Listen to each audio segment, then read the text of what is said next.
Oh, thank you for asking me. I'm absolutely thrilled. No, I can't wait. And I can't wait for other people to hear about your story and your journey. But if it's okay with you, I think we'll get into the diagnosis part in a little bit. Cool. But first and foremost, I really wanted to ask you, because this is the bit that I don't know much about. Where were you? What were you doing when you decided to sign up for Clipper? You decided to sail from Australia to China and then across the Pacific to Seattle. Yeah. What led to that decision? Oh my goodness.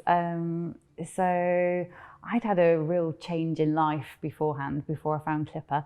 I, back in 2001, started with my now ex-husband, a Newquay Voice newspaper down in Newquay. Yeah, of course. I'm a photographer by trade. Okay. Absolutely love my job, and moved from Warrington down to Cornwall especially for it, and worked for a very happy 16 years down there. But then unfortunately, a bit of a messy divorce. Okay. Life gets in the way, things happen. And I found myself in January 2017, lost basically. I didn't know where I was going with my life. All of a sudden I'd lost my job. Luckily I got my house.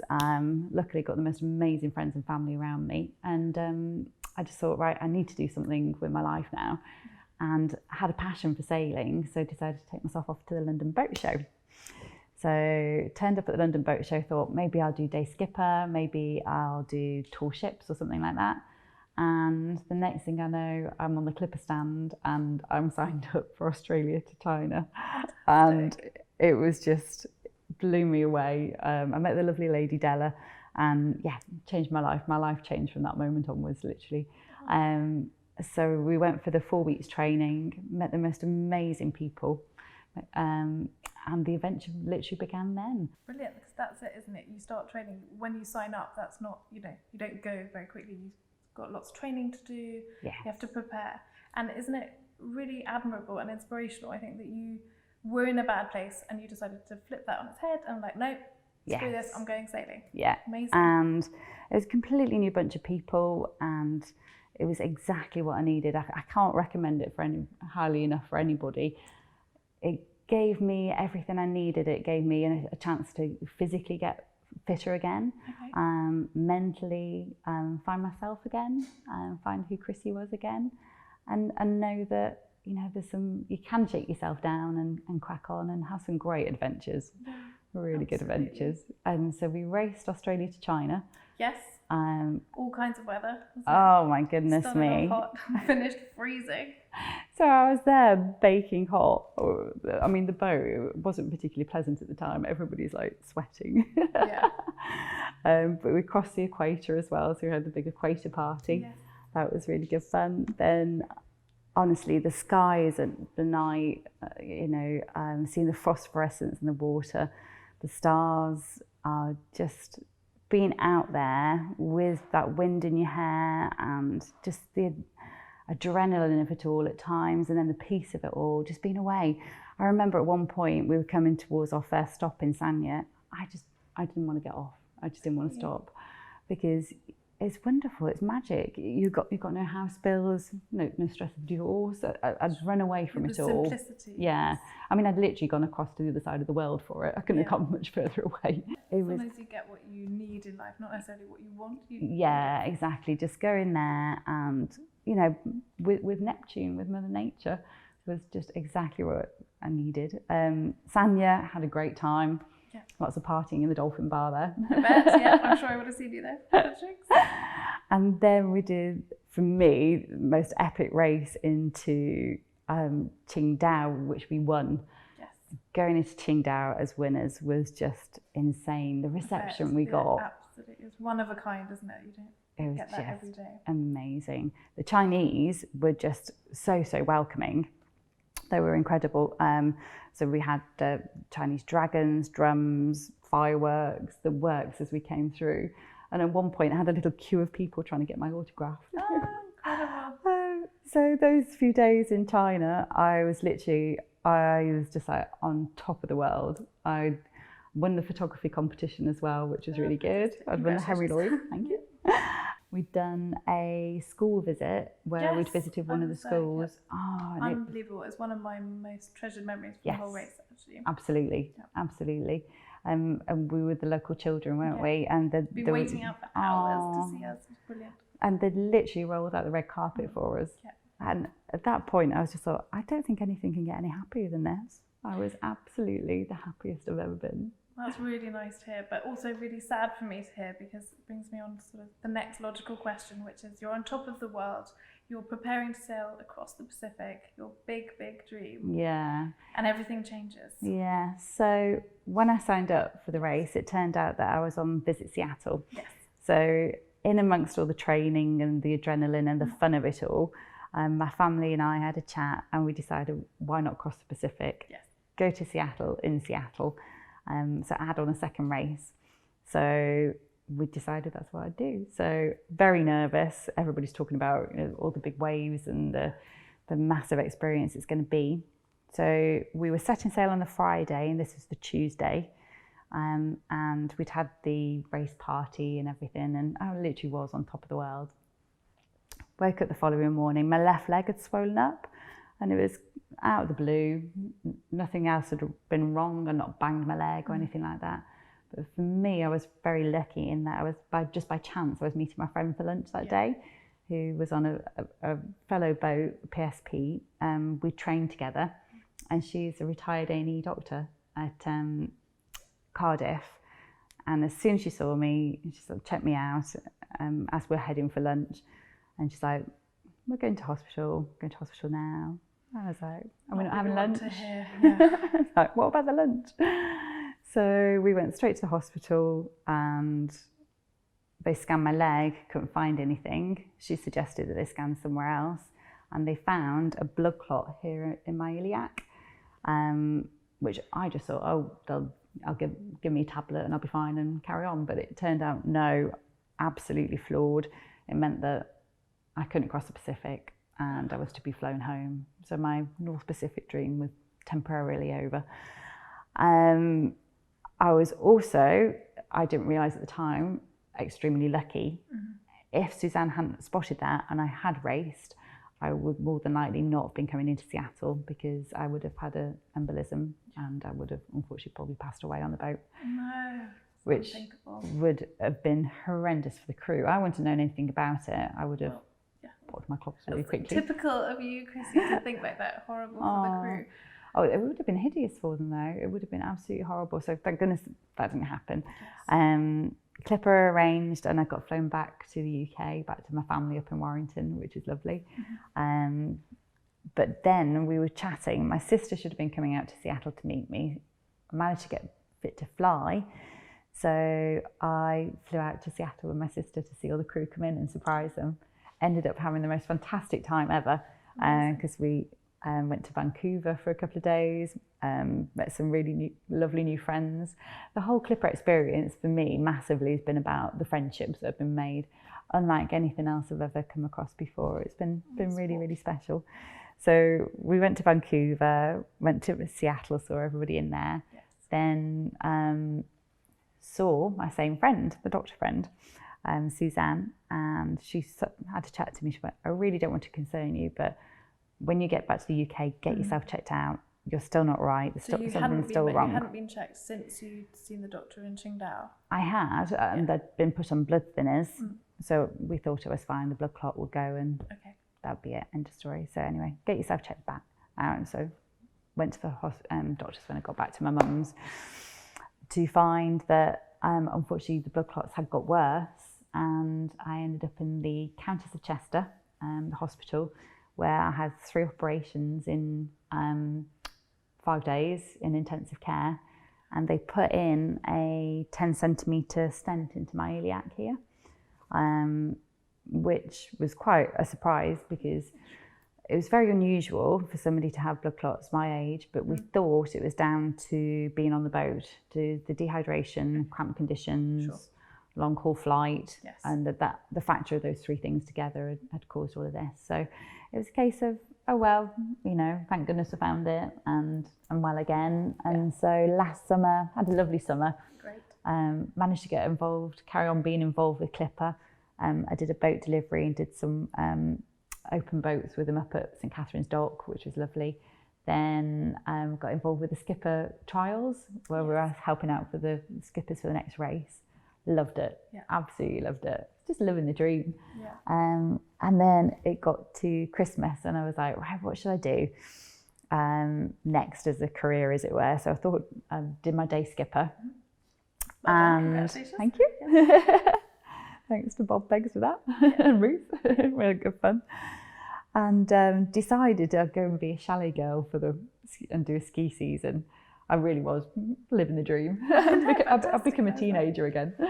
Why not? Yeah, absolutely. So it was all planned for me to go to France, and I had a routine scan which showed I was getting blood clots inside the stent, which they said was unusual but possible.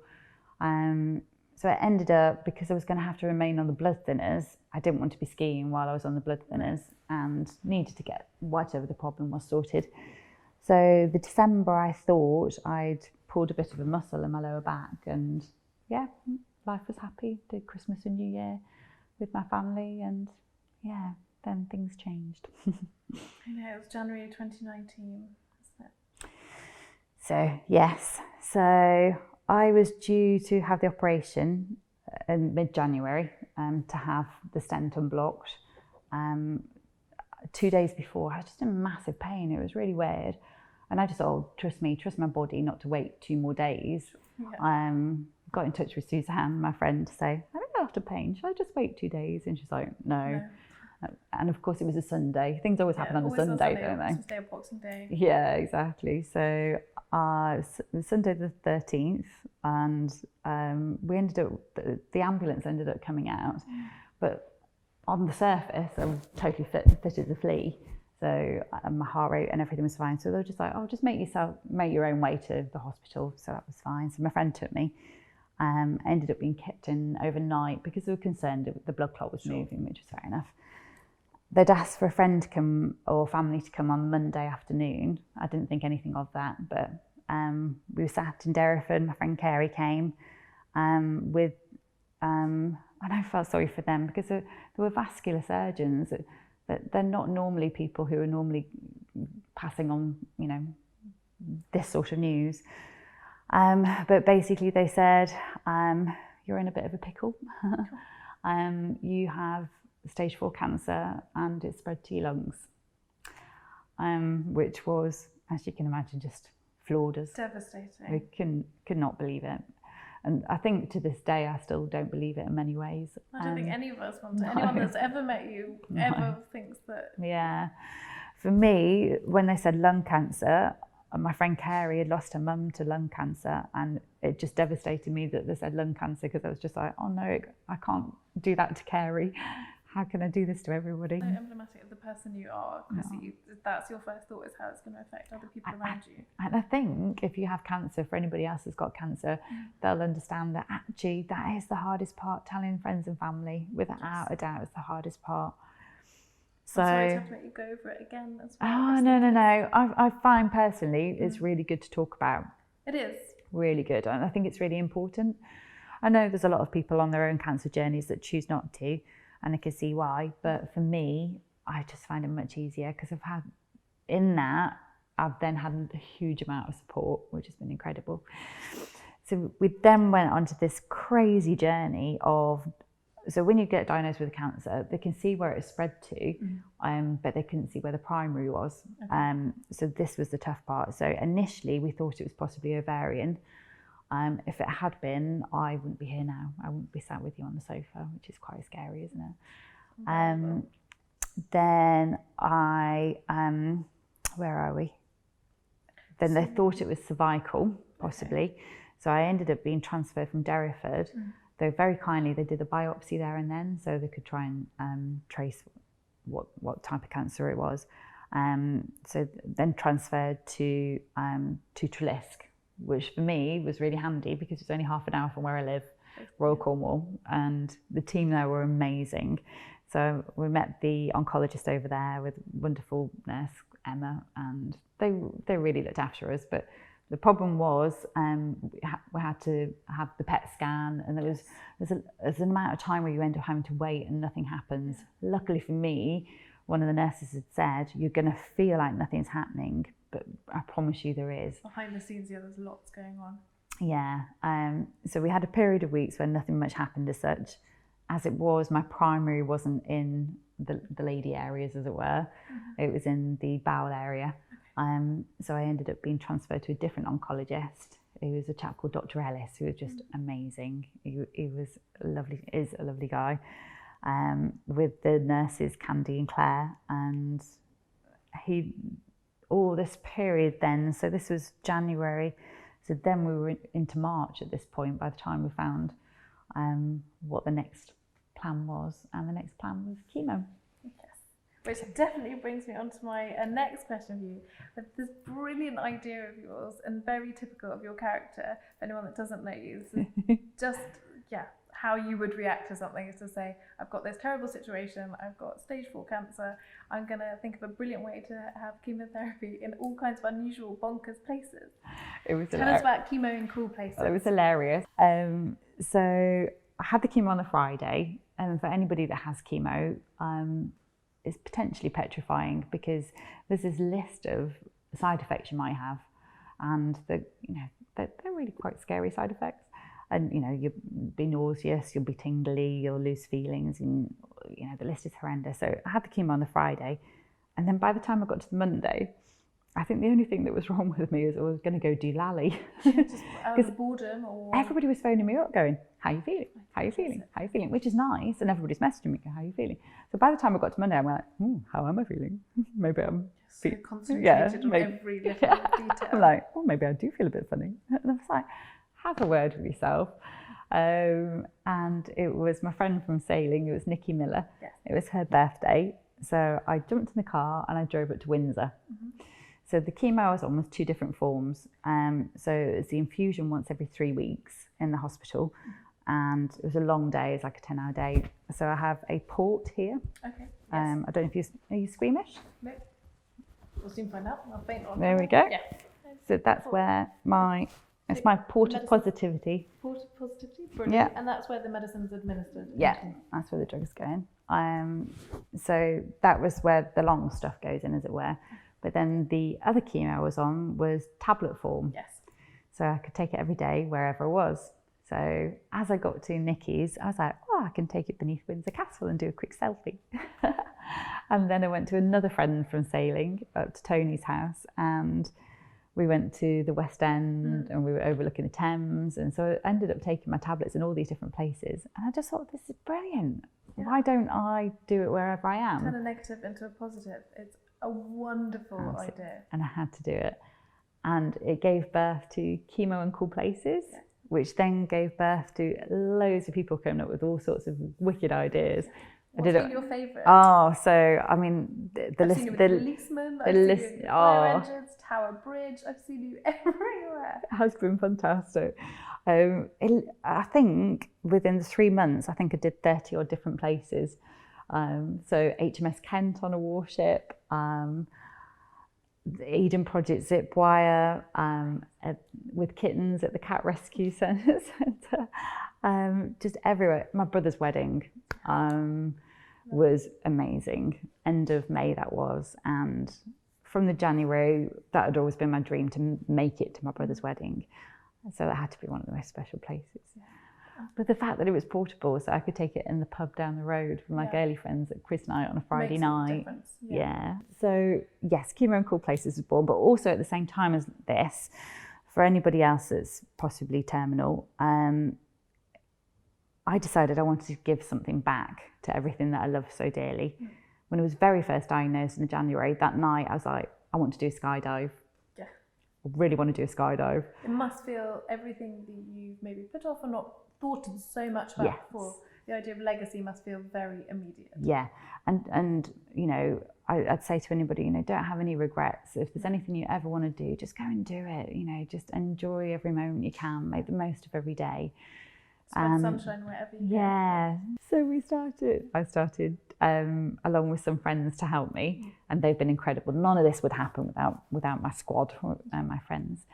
And we started So I chose 9 different charities I'd like to fundraise for, not just 1, 2, 3 or 4, but 9. Don't make it easy to spread the love, spread the sunshine. Yeah, I had to be a bit greedy. So there was 3 charities that were all connected with the cancer unit and the support over at Trelisk. And then there was the Newquay RNLI. I had to support them for my love of the ocean. Yes. And then 4 different animal charities, because I adore animals. And I don't know if anybody else, you know, if you love animals. Yes. Anyone in their right mind loves animals. Yeah. I don't know if I trust people that don't. Yes, yeah. And then a host of other things. People have organised coffee mornings. One sweet little girl painted pebbles and sold them, raised £36. It was so sweet. She sold them on her summer holidays. There's just been a huge amount of love from people. It's really blown me away, and it's really kept me going. Good. I've needed it. It's given me a purpose. It's given me a reason to get out of bed. Yeah. You know, there's some dark days. That's what I do want to ask you about as well, because you are a saint pretty much in my mind. You have so much positivity, so much light, so much to give to everyone around you, but you must have days of doubt. Like we have them. I don't have stage 4 cancer, and I have days of huge self-doubt. So how do you keep yourself going, motivated, being adventurous, doing chemo in cool places? Chrissie's Sunshine Appeal and the fundraising has just transformed me. I do still have all those moments, and you know, I cry most days. But it's good to cry. Yeah, it's good. You're a machine. You're not a robot. Yeah, exactly. Life and you've got is to. in the face. I have the most amazing counsellor, so I definitely recommend for anybody that's going through what I'm going through to get counselling.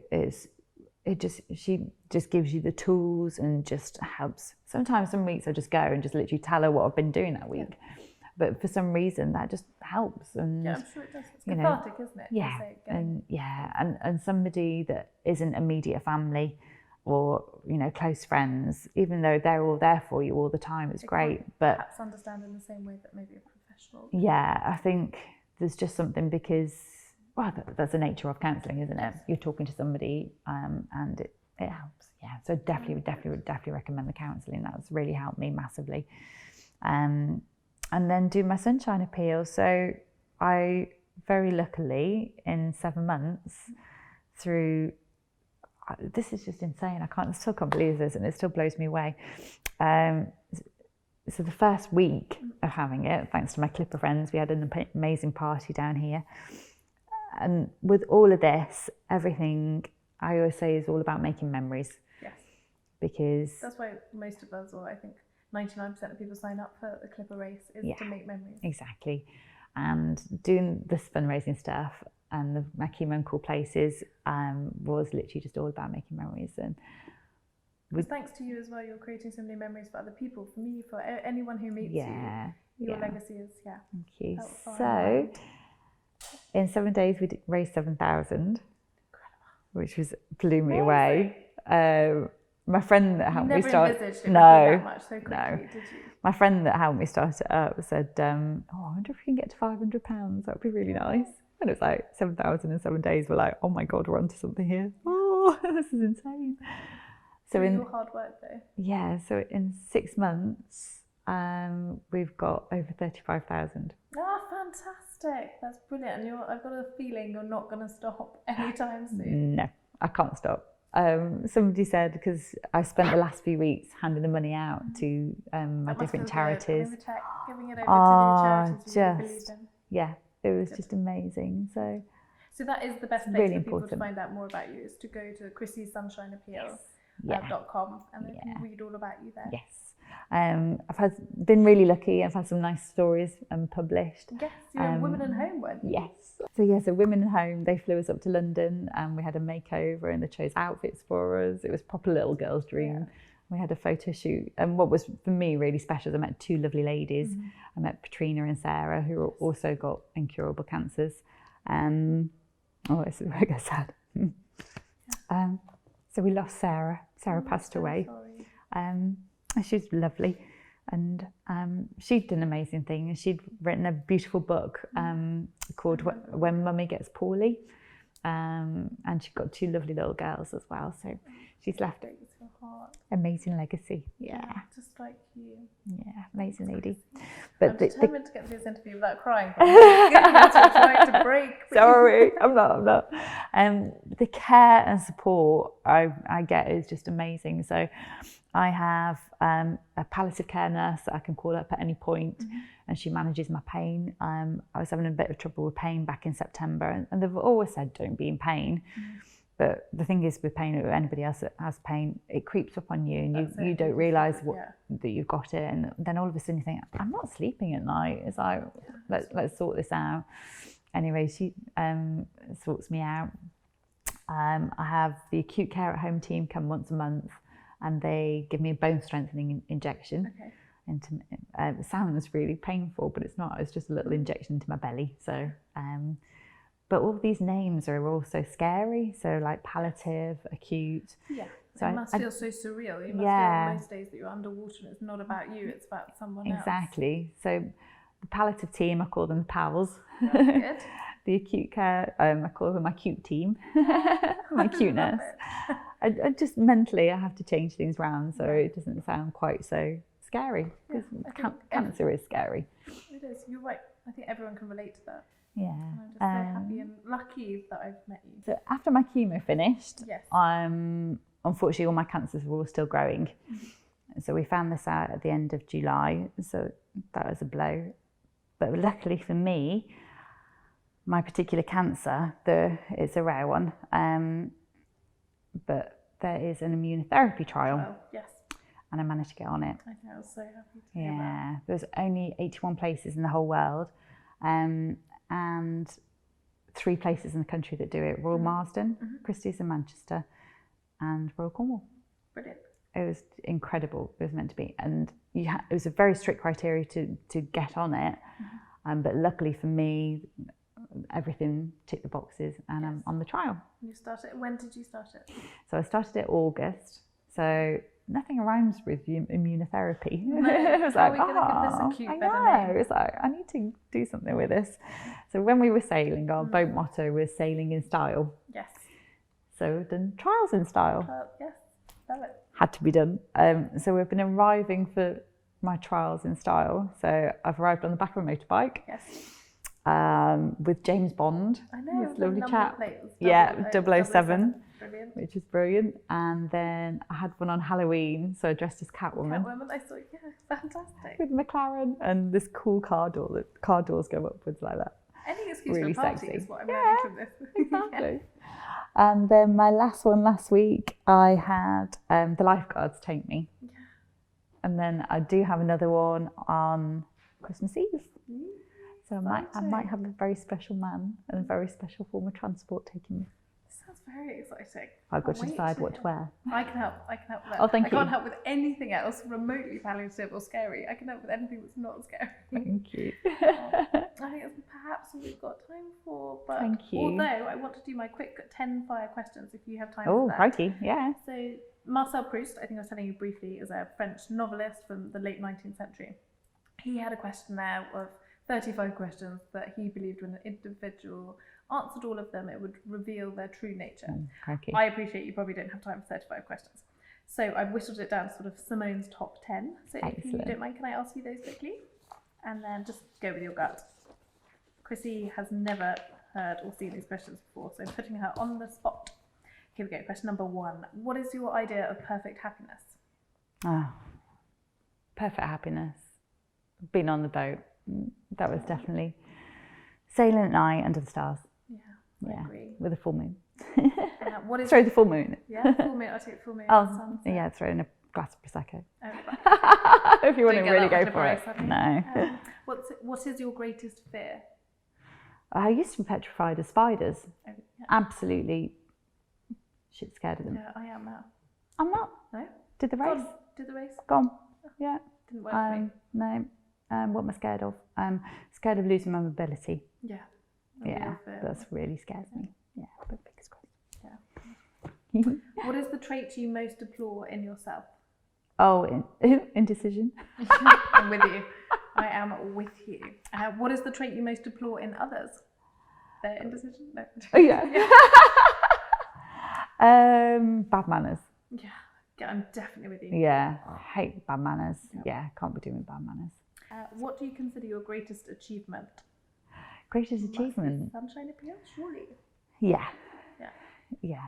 And picking myself back up from the floor from my divorce and signing up to Clipper and winning that race and just so many things. Good. Lots of things. Please do recognise those, yeah. Living every day. Yeah, definitely. I wake up in the morning and go, yes, I've got another day. Good. So do we. What is your motto? Oh, I've got a couple actually. So through my Chrissie Sunshine Appeal, I've definitely got making memories and spreading the sunshine. But one that my family, my brother sent to us, and I actually find myself doing it some days. And it's hold your face to your sun, the sun, and let the shadows fall behind you.